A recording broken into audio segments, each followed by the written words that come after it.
Hey guys, I'm Brent Rose, and this is my review and test footage for the new GoPro Hero 6. Now, it's basically the exact same physically as the Hero 5. The only way you can tell the difference is this tiny little writing here. The upgrades are all on the inside. It has a new chip that lets it shoot 4K at 60 frames a second and 1080p at a whopping 240 frames a second for insane slow motion.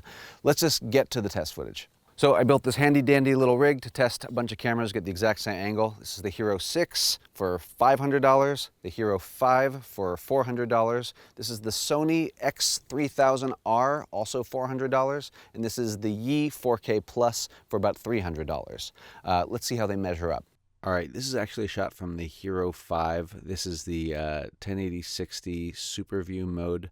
It's a mode they've had for a while, and then we'll switch over to the Hero 6, same mode.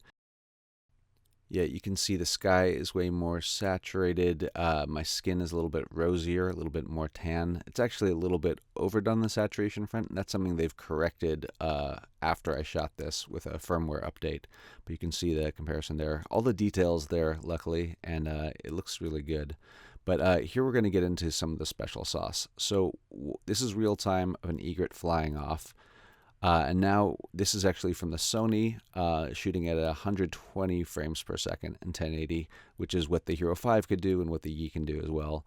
Now, check this out. This is the Hero 6 shooting at 240 frames per second in 1080, and you can really see all the detail on each one of those feathers flexing. And that's where we start getting into the real wow factor. Here's a surf shot, and I think this really illustrates it very nicely. Whenever you can see water moving, you can see each little bead of water dripping, and it's incredibly clear.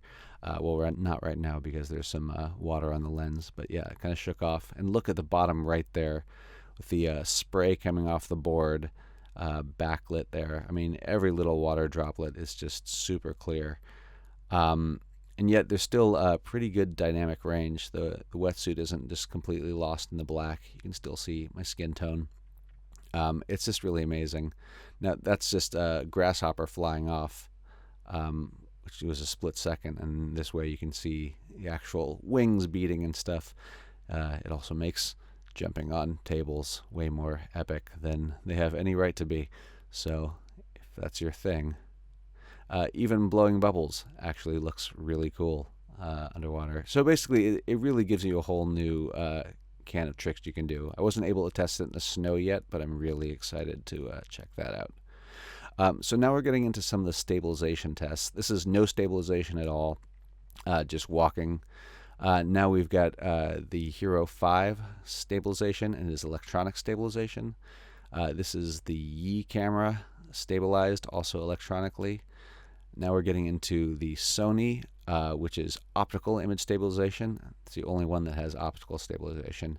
And here's the Hero 6 with a new and improved electronic stabilization. And now it's just the Hero 6 on the left and the Sony on the right. And the Sony just is way smoother. I mean, it almost looks like it's on a gimbal. The Hero 6 is good. It does a really nice job, but the Sony's definitely smoother. So definite points for the Sony on that one. Optical, what can you do? This is the flat color palette, and I believe this is the Hero 5. Now we're looking at the Sony and its flat color palette. It's a lot darker, but the details there. And this is the Hero 6 in flat, and it's kind of a nice split in between the two. The Hero 6 is in the middle there. And again, this is a pre-update. And while the Sony did a better job with not blowing out the sun there, it's worth checking out the dynamic range. This is from a different image off to the side, and it's like night and day. You can see so many more details in the GoPro Hero 6's image than you can in the Sony's. The Sony just looks really, really muddy by comparison.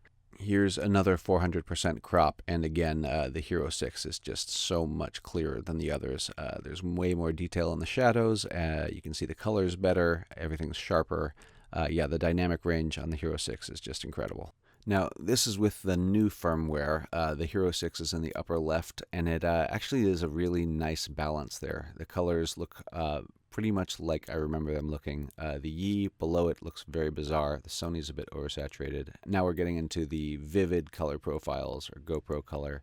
And again, the GoPro looks really good. It's really nicely balanced. The other ones seem really oversaturated by comparison. And that's going to continue with these apples here. Again, this is the flat mode, and then we're going to switch over to vivid. Yeah, the upper left looks closest to what I remember the apples looking like. Now here's where the Hero 6 stumbles a bit. This is the Hero 5, I believe, in the low light test. This is the Yi, which is really, really dark. This is all flat modes. This is the Sony, which actually looks really pretty good. It is a little bit noisy. And then we go to the Hero 6, and it's green and very, very noisy. I don't know why it's doing that, and neither did GoPro.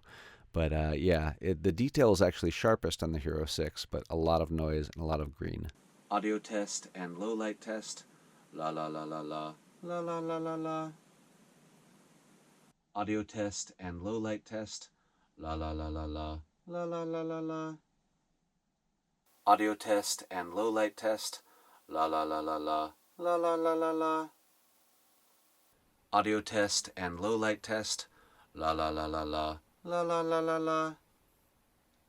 Audio test again, but this time the Sony and the Yi are now in their waterproof cases. The GoPros are both already waterproof to 33 feet. Hello? La la la. La la la. This time the Sony and the Yi are now in their waterproof cases. The GoPros are both already waterproof to 33 feet. Hello? La la la. La la la. The Sony and the Yi are now in their waterproof cases. The GoPros are both already waterproof to 33 feet. Hello? La la la. La la la. Just to sum that up, the Sony has by far the best microphone, but when it's in its waterproof case, you really can't hear it at all. So for the waterproof audio test, the GoPro handily wins. So when it's all said and done, is the GoPro Hero 6 the best action camera I've used? Yeah, it is. It's also $100 more expensive than the other two. I'd say if you don't have an action camera and you want the absolute best, the Hero 6 is the way to go. If you already have a Hero 5, it's probably not worth upgrading to the Hero 6 unless you really want that 10x slow motion. If stabilization is the most important thing to you, go with the Sony X3000R because the stabilization on it is just ridiculous and it takes really beautiful footage at a very high bit rate. The Yi is cost effective, but the footage just doesn't look good to me, so sorry. Now this was just 1080 footage. If you want to see how the 4K stuff stacks up, I made a separate video for that so we didn't have to down-res it. You can find that in the description below. There's a ton more that I wasn't able to cover in the video, so check out my full review at gizmodo.com. And with that, I'm going to leave you with a little more slow motion.